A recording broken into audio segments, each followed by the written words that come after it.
big member Q&A call. Today is Tuesday, February the 27th. Your host, Scott Massey and James Cronk with you. And we've got a really informative call planned for you today. I'm really excited about it. I'm not sure how it's possible, but it's almost March.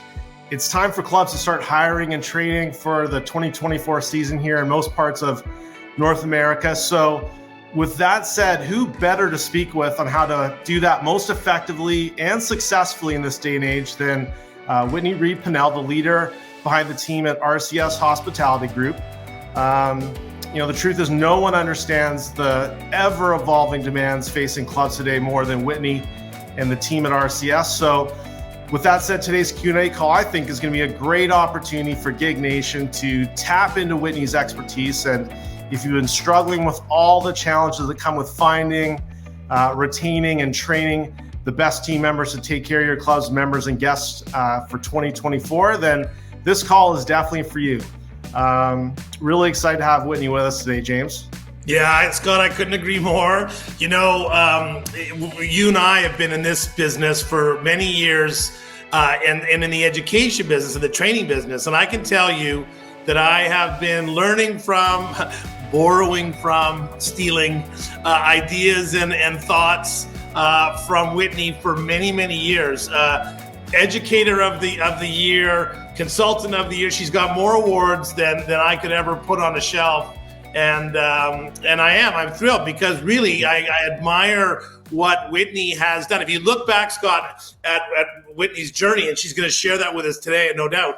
But OB Sports, Troon, all kinds of the leaders in the industry, and has obviously created this fantastic organization that really helps clubs all over. So without further ado, let's Whitney, welcome. Let's bring Whitney on. There she is. Whitney, welcome to the Golf Industry Guru live call. It is our pleasure for us to have you join us because it's true. You are a rock star in the industry when it comes to all things training and people and food and beverage and strategic planning, et cetera, et cetera. So we're excited to have you today. Thank you. I'm a little embarrassed. My goodness, that was so nice. So kind of you. Thank you very much. I'm really excited to be here. And, I always love talking with people in the industry. And every time I do this, I get inspired with new ideas. I was just talking to somebody yesterday and they brought something up and it got my wheels turning on something else. So I love this because then I get re-inspired too. And I guess it's good for all of us in that respect. Absolutely. Well, and you and I have chatted about that before, Whitney, which is that, when you're in the helping clubs and helping managers be better business, there is no competition because it doesn't matter where people get information from. If they're watching this call, they're interested in improving. They're interested in finding better people, hiring better people, training people, leading, managing, motivating. So we all learn from each other, and we're, as I said, I'm excited about the tidbits you're going to share with us today. And before we kind of delve into the world of people and other things, maybe just share, if you don't mind, a little bit with our audience. A little bit of RCS, but also about your journey and your road to where you are today, which, as I said, is an inspiration. Well, thank you. So I'm going to start with the company first because I think if I start there and work my way backwards, it's more interesting than just starting at the very beginning because there's so many people out there that I see that I talk to, young managers up and coming, and I always start with, if I can do this and be in front of you here today, anyone can do it. And I'll tell you why when I tell you my story. But as a company, RCS Hospitality Group, what we do is we're full service club consulting. We focus on the member experience and the employee experience. So anything that touches the two of those, which does sometimes come into facilities and planning, strategic planning, executive recruiting, training, evaluations, just trying to figure out what opportunities for improvement might be out there. And then several years ago, we got into virtual training. I started watching. I'm a never-ending people watcher. So I'm so glad I grew up outside of social media because I was forced to kind of interact with people, and I love people's stories. I love learning about people. And, we really started seeing a change in the workforce and started seeing this multi-generational workforce that was up and coming. And then, so we got into virtual training a few years before COVID hit. And then we scrambled along with everyone else during COVID to kind of bring more content and help people during some trying times. So as a company, that's what we do. We've been in business for 24 years this year, which is stunning to me and so exciting because I really do love what I do. But about me, I think I always tell somebody, tell people when I'm doing training, you never know. You never know where you're going to end up. You don't know if this is your first job, your last job, your career or not. Because I started in food and beverage as a server when I was 14 years old. And I always accuse my mother of child labor because 14 seems young. And, I really loved hospitality, as it turns out. It's a flexible schedule. So when I went to college, I was able to put myself through school working in hospitality. And I worked any position that worked with my schedule, which turns out to be a great thing for what I do today. So I've been a bartender and a busser and a greeter and a short order cook. I worked in hotels as housekeeping and maintenance and a night auditor and front desk. So I really worked a lot of different places, and it helped me obviously to figure out what I like and a lot about the business. And I really studied customers. I studied people. And when I graduated, I said, I'll never work in food and beverage again. So I got a degree in hospitality. I got a minor in business. And I made that promise to myself. And I got out of food and beverage just for a short time. I worked in hotels. And I found out it's kind of in my blood. So I really like the action of it. I like the people in it. I like... I just love everything about it. So I got recruited out of first hotel with Hyatt Regency into another hotel with Marriott Hotels. I was working there as a catering director when I ran across my first club manager friend. And about 6 months later, he called me and said, hey, you should work in private clubs. And at that time, I didn't even know that existed. I didn't know that was a business. I should have, but I didn't know. And he promised me better hours. And I'm laughing because everybody knows that's not true. But he promised me better hours, better working conditions, which were probably true, and convinced me to kind of take a step backward in my career to go work at a private club. That was Desert Mountain Club in Scottsdale. And I was so lucky to be there when it was really growing. So I got to work directly with the developer at the time. I worked with architects, designers. I was doing feasibility studies on new amenities. I was the only one with catering experience at that time, large scale catering experience. So when they took on a senior tour event, the Tradition, this is many moons ago, I was tasked with the responsibility to handle it. So I was a very young manager with a lot of responsibility. But what I recognized was my corporate training really helped me because I learned finances, I learned systems and procedures, I learned about training. And then what I didn't know as it comes to clubs is true hospitality. I knew hotel hospitality and I knew restaurant hospitality, but I did not understand member service hospitality. And I figure if I could get through Desert Mountain and their very high-end clientele and that large property, I could pretty much do anything. So I feel like I got a little bit of a master's degree in club management there. And somewhere along the way, I think about 6 years later, Troon Golf came calling and asked if I would come to work for them. And they too were in the explosive growth stages. And so I just kept saying yes. And I always tell people that's how I did it. If somebody offered me an opportunity, if they thought I could do it, I just said yes. So for them, I was a regional food and beverage director. I turned into a corporate food and beverage director. I also was their corporate trainer. I was on part of the training team and transition team. And that's how I got to here, because once I did that for them, I worked with probably, and I don't say anywhere between 60 and 80 different clubs. I decided that I really liked that. I liked consulting. I liked problem solving. I liked transitioning. I liked training.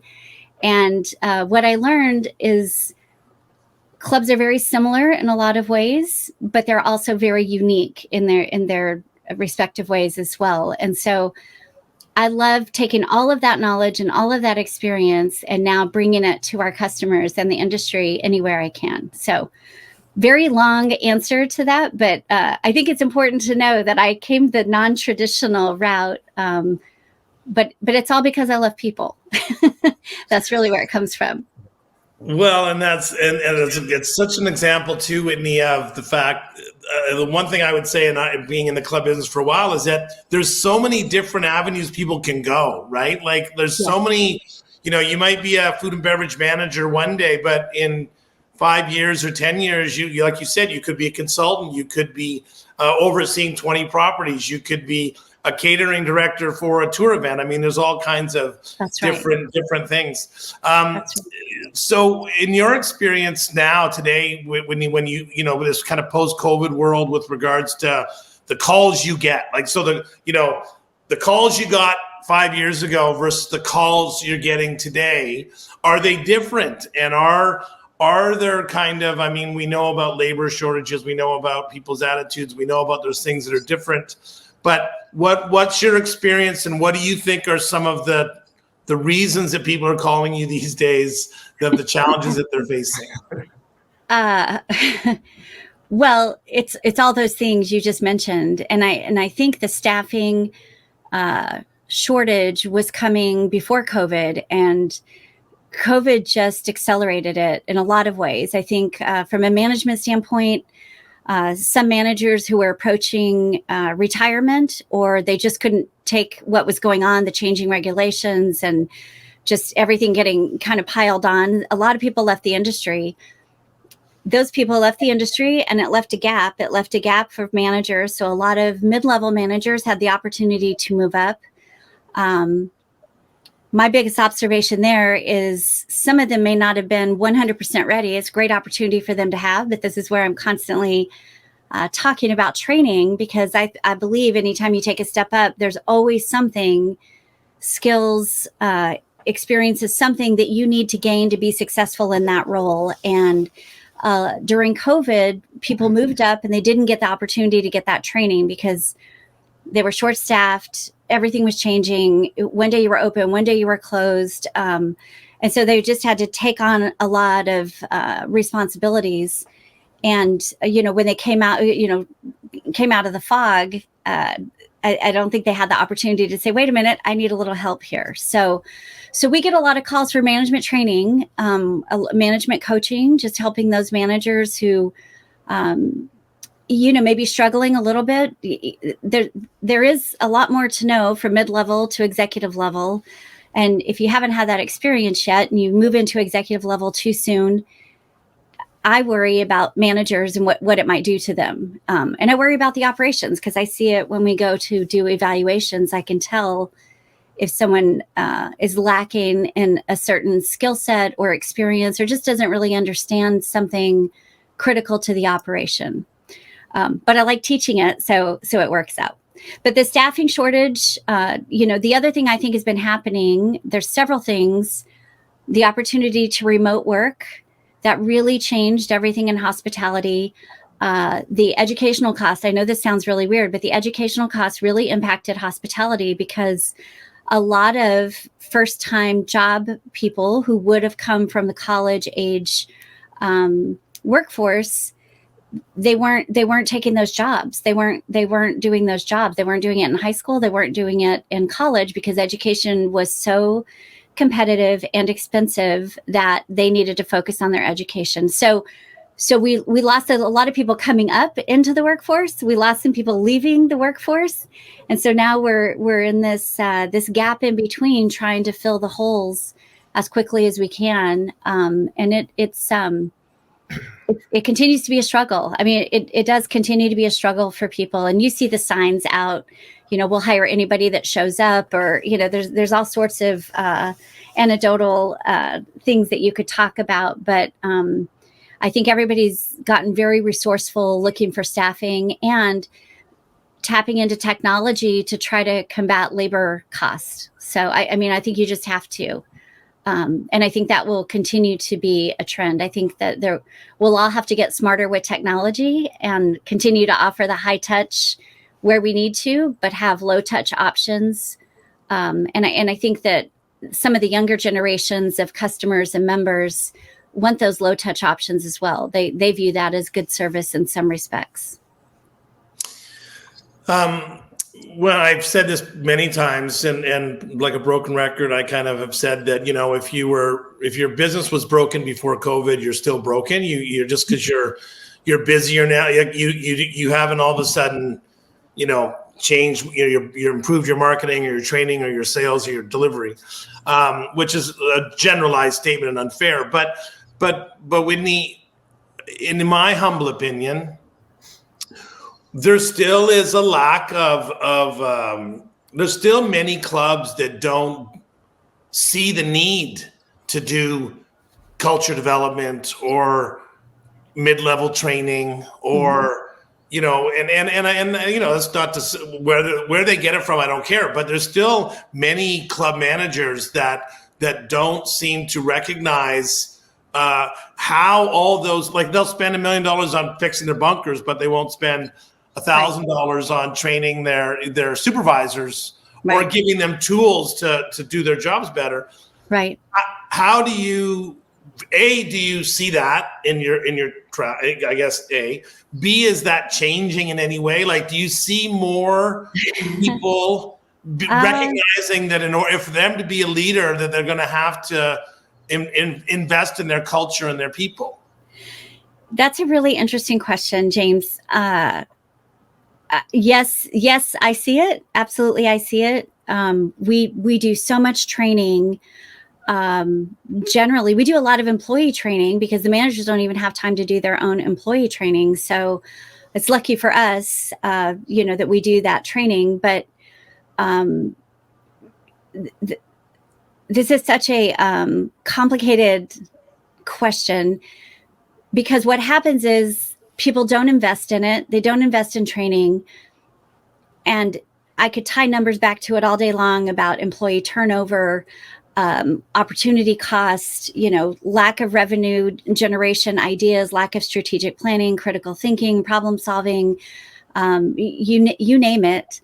It shows up in the numbers of any club. I mean, I could look at any club's financial statement over a period of 5 years, and you can nearly pinpoint when they had a management change by the numbers, because something changes. And I think, training it feels like a non-tangible something to spend money on. You spend money on a facility, you get a new door, you get windows, you get a new pool, a pool deck.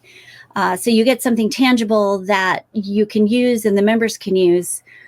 Spending money on training, I can only say what I think can happen, but I can't guarantee that their managers are going to grab onto the idea and move forward with it, and they're going to have this amazing ROI unless they put in some time. They have to put in, the managers have to put in the time, the leaders have to put in the time, because this is our tagline with training is something you do, not something you did.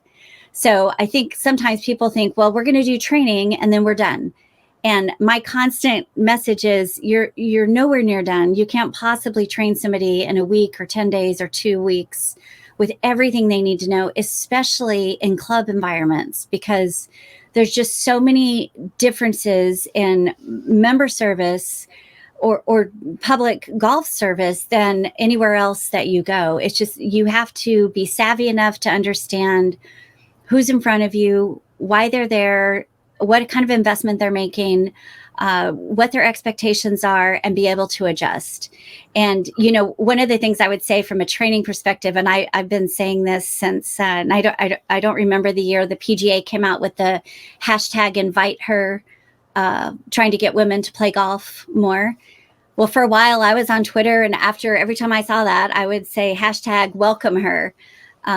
And this is always my message to clubs who spend a lot of money on marketing or advertising, a public or semi-private. You could spend all that money, and if you don't invest in training, it's money out the door. Because if you can't deliver what you're selling, they won't come back. And I'm a proponent of creating raving fans and loyal customers and make the marketing dollars work in that way. And that only comes with training. Mm-hmm. So when we talk about, this, and we all saw it, right? People left the hospitality industry and in particular in certain areas, whether it's in the kitchen or maybe raking bunkers. What I think the question is kind of, what do people want? Like, what do employees want? Like, is it different? Is it changed? Like, I think it is. I think when we survey people, when we survey staff and we ask these questions, studies will tell you what's your experience about, what do we need to give people to make us a preferred employer? Sure. Gosh, there's so much. Well, the bottom line is, it's the human condition to want to be recognized and appreciated, first of all. So that's number one.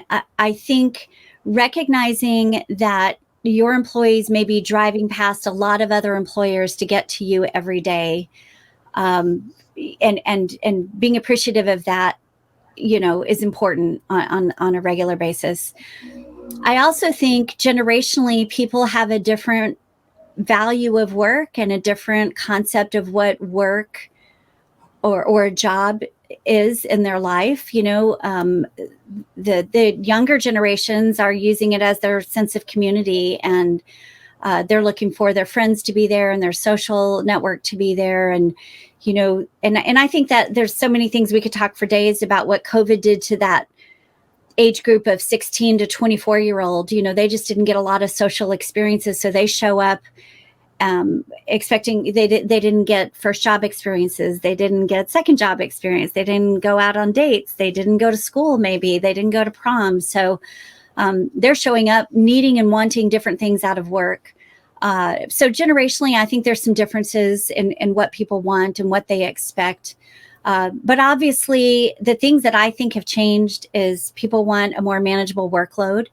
I talked to a manager in Florida not that long ago, and he said, I have the same number of employees I had pre-COVID, but I'm still 94 people short. I said, wait, tell me the math on that. And he said, nobody wants to work like they did before. And I think COVID changed that. I think everybody, maybe they got a taste of a different kind of life, or maybe just recognize the importance of family or friends or your personal time. So people are looking for more flexibility. And I think, opportunities for growth and advancement, absolutely, especially the younger generations. They when I was in hotels, you had to do certain things before you could reach the next level. And it just felt like it was going to be forever before I got to the next level. And I think that anyone coming out of college into work, or high school, or somebody just looking to start a career, they're looking for opportunities for advancement, and they want opportunities for growth and development. So I think recognition, appreciation, a fair wage for the work that they're being asked to do, some flexibility, and then the last one I would say is treat them like an individual.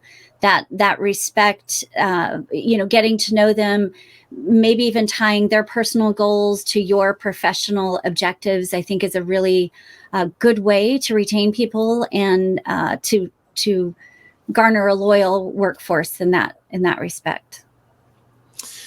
Yeah, it's so interesting when you hear stories, especially in the hospitality sector, about and it gets everything to do also with changing demographics. It has to do with immigration. It has to do with labor forces and other options. It has to do with the recession and all kinds of issues. I mean, if you own a restaurant, my goodness, I mean, at least in the club world, we have a bit more of a bigger attraction. But what I think is really interesting, and what you're talking about too, is that you can't all of a sudden become empathetic. Like either you're a caring leader that, wants to listen to their people and has always been that way. You can't take an online course and all of a sudden learn how to, be caring and empathetic with your team and not overwork them or expect too much. So, like you said, that coaching, right? Like, it's like, if you're the GM, if you're the boss, or if you're a department head, it's all about coaching people, and it's all about, that's the soft skills, right? Yes. That seems to keep things going. I'm sorry. I was just going to say, we've been asked more the last 3 years than ever before to do training on emotional intelligence. And the one thing I would say for anyone who's joining us today or will join us another time, the difference with empathy, and I think this is an important distinction, and it shows up again, sometimes generationally, sometimes in different positions. Sometimes people think that they are empathetic because they're like, well, I can put myself in their shoes. And if I were them, this is what I would do. And I said, that's not empathy. No. That's judging. So, it's the ability to put yourself in someone's shoes without judgment and just to try to understand where they're coming from. It doesn't mean you agree with them. It doesn't mean you condone their behavior. It doesn't mean that you would do what they're doing. And it doesn't mean any of that. It just means I would need to put myself in their shoes without judgment and try to understand their perspective.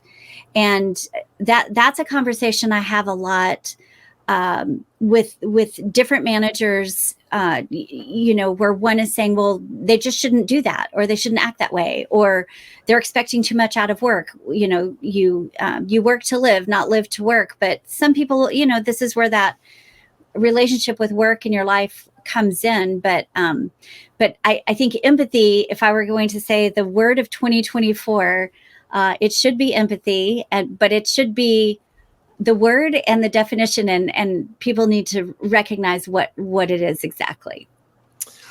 Have you come across some clubs, Whitney, or I guess I'm sure you have, or you guys have helped them to develop it, but for places that are struggling to attract people, have you seen some best practices that are out there about finding innovative ways to kind of capture the rock stars, or to attract the quality people, at least that raises the standard? I mean, I tell people all the time, no one wants to play in a losing team, and so if you got a bunch of losers, you're not gonna attract winners. Right. So you're gonna have to make the changes. But Right. What have you seen with regards to approaches to attract people? I've seen a lot of different things, and again, I say it has to be something consistent. It really, I think your culture is your competitive edge. If you're living it, it can't, sometimes, and I wrote an article about this actually, and I don't remember what the name of it is now, but I wrote an article because I kept running across clubs who said, we believe in flexibility, and we believe in inclusion, and we believe in sustainability, and, all of these different things. And they had it on their website, and they had it in their handbook, but in practice, it wasn't there. Their managers weren't living it. They were not living those values. And so what was happening, they were hiring a lot of people who were getting this message at the very beginning, but then it completely fell apart because once they got into the club, it wasn't actually happening in practice. So I think the culture has to be genuine. I think it has to be consistent. And the best way that I know how is your culture should come through from your job posting all the way through the hiring process into training, and then it should just be reinforced through your day-to-day actions. That's a lot of work. That's a commitment at every level, but it can be done. So besides that, some of the things that I've seen, obviously signing bonuses. I've seen seasonal sort of stay bonuses, or for maybe college students, come back for Labor Day weekend bonus. I've even seen some clubs pay for school books or mileage, obviously gift cards for anything that you can think of is something. But as we talk about this, I think about one young man that I met in California. And he had been an employee I shouldn't say he was he's a young man because he looked like a young man to me. He was just very vibrant, but he had been an employee of the club for probably 40 years. And he said to me, we were there doing a cultural study. So we were there trying to understand their culture and identify what they could do differently. And he just looked at me, and we were doing a focus group. And he said, they just need to know it's about more than the birthday cake.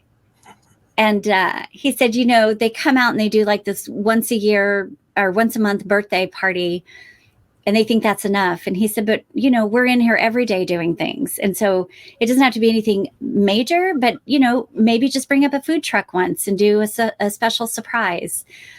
Just say thank you on the regular, don't wait and tell me during my review. But I thought that was such a great quote. And I even told him, I said, I think I might steal that for an article, but he just said, it's about more than the birthday cake. That's not going to overcome everything else that's not happening. So. Yeah, it's so true. I use in my presentations this great Simon Sinek video when he talks about the barista, right? And it works at Caesar's Palace or the Hyatt and or the Four Seasons. Sorry, but yeah, and like you said, you can do all these things, but if they're not genuine and your leaders aren't, and this is the problem. This is the problem that we have in our business because it's so stressful. Like, so, you want a manager to deal with members that are, or often customers that, I think this is the next question, Scott. Tell me if that's correct. It is. Right. Yeah. Okay. So how did COVID create entitlements? How come members lost their minds in private clubs? Generally speaking, we're talking about private clubs. We used to say that in the old days, you joined a club to be with like-minded people, to do like-minded things, to create your social circle. You weren't buying a tea time, which is now that attitude seems to have changed with consumers, that they believe joining a club, they're buying access to an amenity, and therefore, if it's not there for them, they're going to yell and scream and throw a tantrum. Yeah. So, have you seen this shift? I'm assuming you have, because everyone seems to have. But more importantly, how are you explaining it to managers and employees about why and how to deal with it? Yeah, this is an interesting one as well. So yes, we have seen it and we've heard about it, and I've had managers call me and say, I'm leaving the industry because I can't take it, which is very sad. I mean, I think it's very sad. So I think there's a couple different things. I mean, I'm always a root cause kind of person. Like, how did this happen? When COVID hit, clubs who were highly dependent on special events or did not have a full membership really had the light shining on their deficiencies. And once golf was, one of the sports that could carry on during COVID, and we had this membership surge everywhere, the clubs who needed it just took in as many members as they could, and they kind of abandoned their entry process along the way, which is one of those things that keeps the culture strong. So, and the people who joined the club didn't join it for the reasons that their predecessors did. They joined it for the swimming pool. They joined it to be outdoors with their children. They joined it for the safety that it feels like. And honestly, I think the other thing that happened was it showcased clubs that don't have a good membership onboarding process. So just like employees, I think you have to also help people learn how to be a member of a club who've never done it before. Totally. Because what we've seen through our strategic planning is this absolute divide over members who bought into a community and an idea and like-minded people and, this friendliness, and nobody cares, where you came from or what your beliefs are, your political, everybody's welcome if you have the same values. And and then you have this other generation who came in and said, I want children's events. I want to be able to work at the club. I want to be able to work out 24/7. I want somebody to bring me a drink by the pool. I don't want to pick up my towels, all these things. And there's a real clash. There's a real clash that goes on. And the managers are the ones who have to enforce the policy. So I have seen that. So we do spend a lot of time on service recovery and role playing about these different situations, these different scenarios that may come up.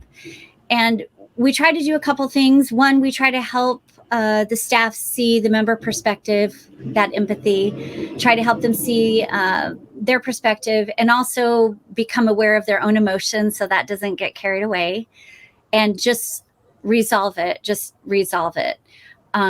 But I think clubs generally, this is the prime time to leverage technology and create some really great member training, member orientation and onboarding about what it means to be a member in our club. And I've been recommending in strategy, there's no reason why everybody couldn't have some great videos, especially if you have 35 and younger managers. They're accustomed to being able to go somewhere to get information. And if they don't have a place where they can go and watch a quick video about the dress code, or a quick video about how they're supposed to act at the pool, or I would say a video for children, like this is how you're expected to behave at the club, and make it fun, like they do on cruise ships. They somehow get everybody to wash their hands on a cruise ship, but they do it through,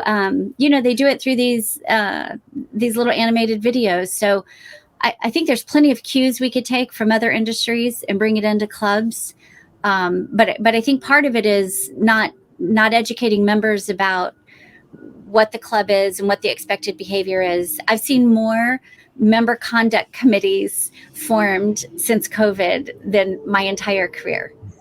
So but then it just turns into a whole other kind of slippery slope of policing people. And, it kind of goes against everything that clubs were meant to be. But yeah.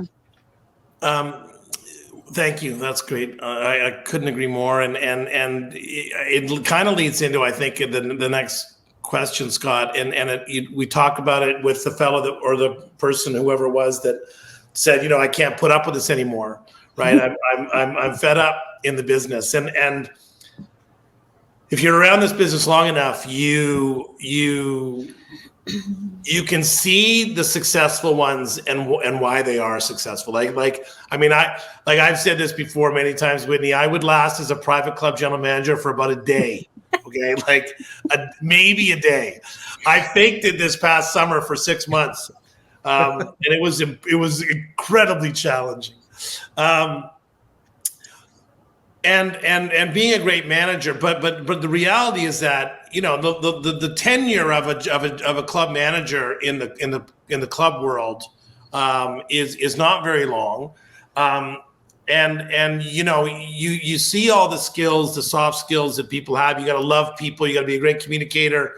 You got to do all kinds of things. But there are, in my opinion, some other things that you need to have in this kind of weird world we live in, which is the club world and the golf world, right? What's your experience like? What would you say if you're looking for if you're trying to give coaching to a manager? What are the top 3 things you would have them work on? Today, I think emotional intelligence has to be at the top of the list, and that encompasses self-awareness, emotional regulation, being aware of your own emotions, not taking something personally, being able to communicate, being empathetic, and how to influence others. I think if you look at social media, you can see that, if somebody has a different idea than you do, people just behind the screen, they just go crazy on a keyboard. And you can't bring that into the workplace. You can't bring things like that in, because you have every person from every walk of life and different backgrounds and different experiences. And that's actually the beauty of the business, I think. So trying to bring some of that into the club will never work, in my opinion. So, I think you have to have the emotional intelligence. I think you have to genuinely like people. I mean, I think you have to have some, if you don't like people, obviously this is not the place for you. Obviously you have to be business minded because you are running a business, but it's the leisure business. So the very best skill that I can think of, and I'm thinking about a manager who's recently retired, and he's just one of my favorite managers in the world. He had this unique ability to run this leisure business where he taught his team how to run the business, but also show only the leisure aspect. So he could talk to the members, his team talked to them. The members had a great time. It was a very successful club. But if he needed to run the business or have a difficult conversation with a member, he took that on and he did it. So I think you have to have some problem solving skills, and you have to be diplomatic, and really leave your ego at the door.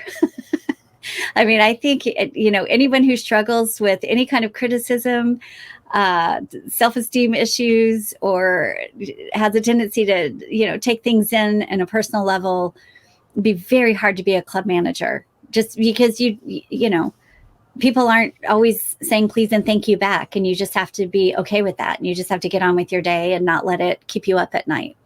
And that's easier said than done, for sure. Well, I think also what it just makes me think about is so where do I get that? Right. I mean, we don't, that's I always think the fascinating thing about our business. Yes, there's certification. Yes, you go to conferences, you listen to speakers, but you have to be self-motivated. Yes. To teach yourself or to learn about, how to read other people, how to deal with conflict, it's always so interesting because once again, where's the time? You got to have the desire, then you got to have the ability, and then you got to find the time to make it all happen. And it's one of the reasons why I think our business is really complicated and difficult to do. I always say it is rocket science because there's so many different challenges and things that are coming at you, right? That's right. Running a multi-million-dollar business, leading staff, but delivering, basically speaking, a hobby, an experience, right? It's fascinating. Well, and it's a completely different business model. I think I see a lot of managers who are really focused on the tiniest dollars and cents of every little action, of every little thing. And in a club environment, you have to take a 40,000 foot look a little bit, and you have to be able to deliver. And if you deliver, there's plenty of time to manage the business. There's no doubt about it. But if you can't deliver without it feeling like somebody's being nickel and dimed, it won't work either. I mean, that's what I mean. It's the leisure business, and you have to be able to make everybody feel the leisure side of the business. And that is not an easy thing to do. And there's a lot of really good managers out there who have done it. And I think this is another thing with some of the mid-level management. They know a lot of things. They have access to information. They're very smart. They understand finances, but it's the people skills that some of us who grew up without a cell phone, who couldn't be on the phone past 9 o'clock, who played outside in the yard and worked out all of our social skills on the playground, so to speak. They just don't have that same experience. And so that's something that is trainable, but to your point, people have to want to learn. And the other thing I would say, you brought up Simon Sinek a minute ago. He's got another great video about the, I think it's Generation Z, and he's talking about them coming into the workforce, and he says they're conflict avoidant, so much so that they won't go to their boss and have a conversation and say, I'm not feeling appreciated, or I want a raise. They'll just leave. They'll just ghost their employer. And I think that's another thing. And so, from training perspective, one of the things we've been talking about is sometimes we have to expose people to concepts differently because they have not yet had to self-reflect They have not yet had to be self-motivated. Some of them haven't even had to wake themselves up. And the other thing is you have to meet them where they are. You have to understand where they're coming from, what they understand, so that you can connect with them. Just a very quick story. We used to teach in food and beverage that you would put the main dish, main part of the plate down at 6:00 in front of the guest. And I had a young lady, I think it was last year, she raised her hand in one of our trainings and she said, I don't understand. How can we serve everybody at 6:00 if some people come at 7?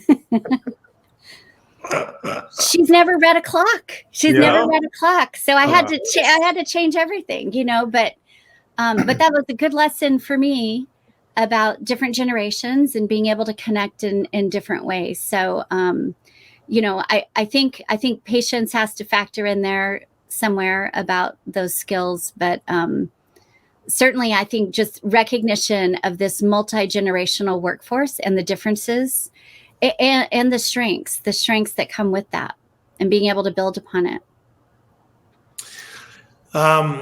One of our listeners is asking about the training process and in the old days, right, we would have this orientation.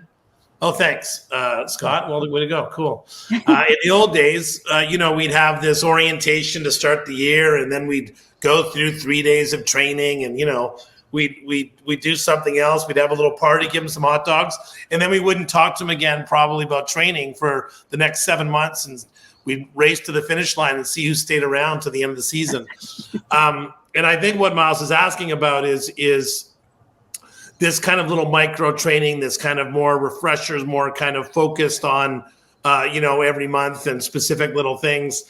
Is there a way, and I'm going to just elaborate on Miles's comment, if I may, but because I think it's great what he's talking about doing, which is really, it's always ongoing. Like you said earlier on, it's not something that you just do once and you forget about. But is there a way in presenting training to people that makes them a little bit more engaged? That it's not just, oh my God, I got to go to training again. Is there? Yeah. I mean, there's HR studies out there and brain studies talk about somebody who always wants to learn. That's me. I read more than I should. But there's studies out there that say the more interactive you can make the training, the more it sticks.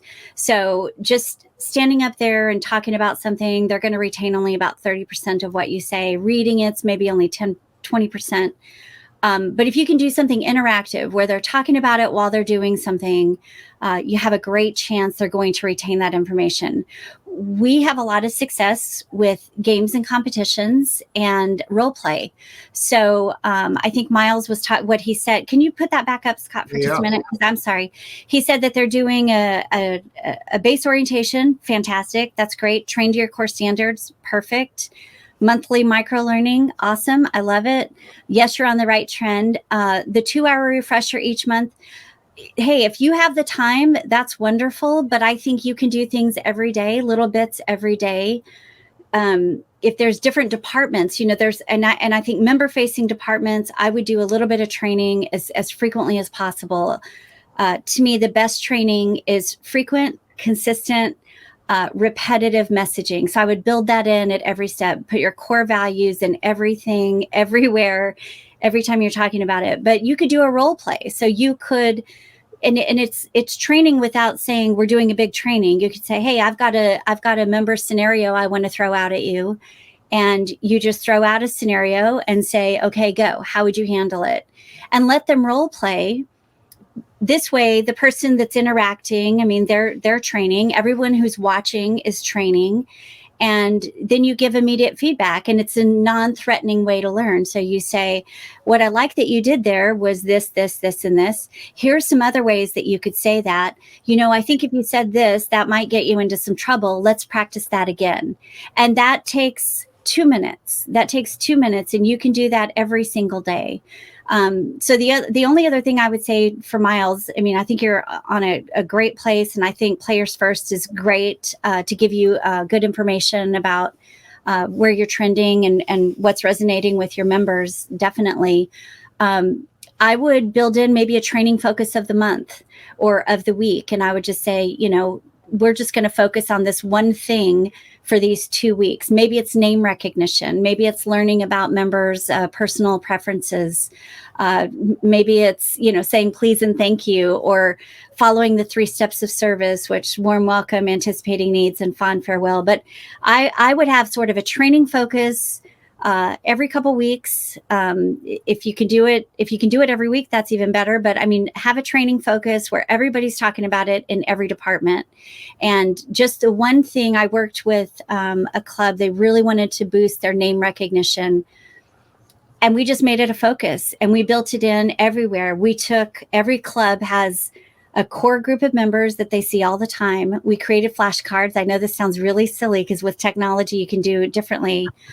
But remember the interactivity. If they're touching it, they're passing it back and forth, they're using it, and that connects it. And sometimes writing it connects it even more. But we just made it a focus. And I said, not only are we talking to members and using their names, when we address each other, we're using names. We're learning everything we can about each other. So we started setting habits about, hey, what was your favorite concert? Where did you travel last? So just helping them to learn how they could do those same things with members to get to know them. That's awesome, Whitney. That's awesome. That, what you just described, right, needs to be embraced from the top down, right? Yeah. Yes. And one of the challenges is, and I find in my travels, is that people want to do these things, but they don't have the scripts. They haven't identified their service values, right? Mm-hmm. They're not clear on what their deficiencies are. They don't have the tricks and the tips and the tools that they need, right? I mean, Miles is an example of a club that will have those things because that's in Miles's DNA, right? He's a customer service, employee service. He's going to have it in his DNA. Mm-hmm. But lots of managers, especially new ones, like you said, the person that just got promoted because there was no one else to take the job. They don't have the tips and tricks and tools to kind of make that stuff happen. I think that's, and I think that what I would always say to a club is like, what's your toolbox look like? If you got a great toolbox, then it's about delivery. Then you can go. But if your toolbox is empty, then you gotta spend some time building up the toolbox and making sure that everyone's clear about what they're gonna do. And I have to hire people like you. So that's how we've stayed in business all this time. The other thing I would say about your toolbox analogy, some clubs have the tools in their toolbox. They haven't taught the managers how to use the tools, or they haven't taken the time. And, the other thing is turnover is such a hard thing for a club. And it's just, and since COVID, everyone is kind of stuck in this churn and burn. They hire, they train, they work a little while, then they leave. And so some managers, I think, feel a little bit beat up, and they feel like, well, I'm not going to put in the time because they're just a seasonal employee. They're not going to stay that long. And I just go back to that old quote. And I actually had this conversation one time with the president of a company, but I said, he's like, if we put all this money in and then they leave, what do we do? And I said, well, what if we don't do anything and they stay? I mean, Henry Ford. What are you going to do, right? I believe in putting in the time and putting in the training and making people the best that they can be at any level and wherever they can go. But yeah, I mean, the toolbox thing is great, and a lot of clubs have it. If they experience turnover, there's no one there to pick up the torch and carry it forward and say, here's our toolbox and let me show you how to do it. And that's where the inconsistency comes in, because then every time, if you don't have a strong culture, every new person that comes in has the ability to rock your culture. And if you have an influx of new people, it's like an earthquake to your culture. So there always has to be a cultural torchbearer on the team. So, I think that's something that goes back to kind of strategic planning. I'm a fan of building that in and having that a core value, that there will always be someone who knows our toolbox and knows how to use every tool in it, and will show people with this very structured way of learning. So. You mentioned in the very, very beginning about what people want. We were talking about they want to be working with other people that they have similar values, and whether they're friends or not, but that they're around a group of people that they're a team, I guess. If you were going to give an idea to a club manager or a department head about an exercise or something they could do in the next 2 or 3 months to create a team, to help, build that strategy, is there something that you find is really, really helpful in making that happen? Is there something that you use in your toolbox that is successful? Sure. Well, honestly, just some of the get to know you kinds of exercises are great for team building. I was just at a club helping them do some opening training for a clubhouse remodel reopening. And every day we would review what we talked about yesterday. And then we would just do a quick, like I said before, what was your favorite concert and why? And it takes a little bit of time for everybody to get through it. But what you're doing is they're finding common ground. They're getting to know each other a little bit better. If they connect with each other, they're less likely to leave. I mean, that's part of engagement. And you can take it to any step. You could say, you could use it as a training exercise about, what was your most difficult customer service situation, and somebody could talk about it. And then you could use that as a training springboard. But I think anything like that, any sort of problem solving, give them a simple task and everybody has to come together and work together. We have something in one of our manager trainings. It's a little levitation stick, and it's so simple, but it's a great team building exercise. Everybody they could only touch it, with one finger, I think, or something. And they have to be able to go up and down with it as a team. So it requires them to work together, communicate, cheer each other on, so I think anything that they have to work together on something that's simple, right? That doesn't require somebody to say, well, I'm the expert at this, just a simple obstacle course, or, like you did in high school, build the egg drop or something, something like that, where they have to just be creative, use their ideas, have a little bit of fun, get to know each other a bit more. I think those are always successful for team building. Awesome, love it, Whitney. We're at the end of our time. I think there's 22 questions I didn't get to.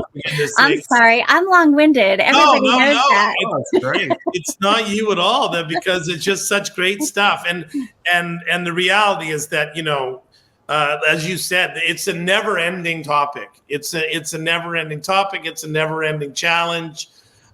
You're either committed to developing people or you're not. And if you're on this Q&A call, then I know you're a manager or a club owner or a department head or whomever that believes in improving and helping your team members. And so no doubt there's lots of takeaways. And Whitney, if someone wants to reach out to you and learn more and look at RCS University and some of your other tools, or to bring you in to help train their team, what's the best way for them to connect with you?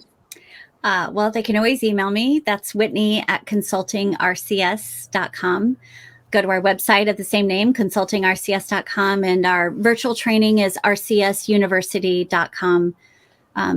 I'm all over social media, and we'll be at conference next week also. But I think I'm 1 or 2 degrees of separation from a lot of people. So hopefully, if they didn't get that information, they can pick up the phone and say, "Do you know how to get in touch?" And hopefully, they will. We'll blast it out all over the place when we put this when we put the recording into our vault and some other things. And Scott, this is our jam. This is stuff we love talking about. And as I said, Whitney, we'd love to have you on again, because there's so many areas that we could touch upon. I feel like I could talk to you all day. I'm just thinking like, how do we just talk club management? Yeah. Forever. Just there's so many different things out there that need to be said, and people I'm sure would like to know and talk about and participate in. So and I just want to add one last thing about the manager skills. I just thought of one because you brought it up. Continuous improvement. Someone who wants to continuously improve. And I will say, when I was a manager at Marriott, that was one of their core values, and that was something that they really focused on, and as part of their management training. And we had a book club, we had ongoing training, but it was constantly like, yes, this was good, but what could we do better? Which I think is another good team building exercise as well. Just throw out some questions about how could we do this better? Those are always great learning opportunities, great for management, great for leaders, great for new employees. Awesome. Well, we're getting lots of thanks to you, Whitney, from our listeners. Ladies and gentlemen, it's always a pleasure. We love our live Q&A calls. We love bringing on fantastic guests. We'll have another one next month. But until then, all the best with your, possibly for some of you, start to your season, or for others, the end. But we will, like always, see you on the inside.